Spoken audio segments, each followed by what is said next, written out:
The clear view foot is great for doing all sorts of decorative stitches, satin stitches, blanket stitches, and being open in the front, it allows you to view your stitches while you sew. Also, the underside has a little tunnel which allows you to sew your decorative stitches and satin stitches without them gathering, puckering, or piling up under the foot. I will now attach the foot.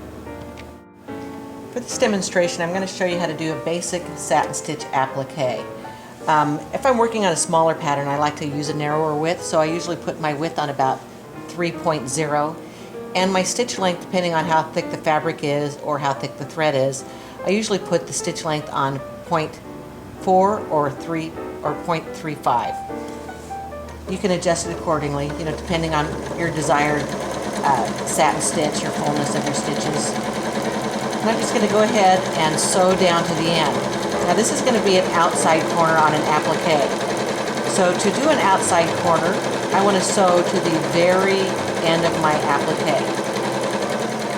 When I come to the end, I'm going to pivot with the needle on the outside. In this case, the outside means the denim fabric.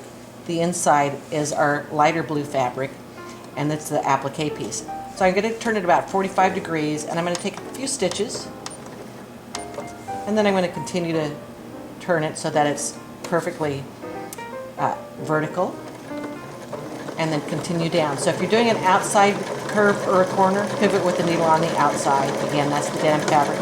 If you're doing an inside curve or a corner, pivot with the needle on the inside, in this case, the applique fabric, the light blue fabric.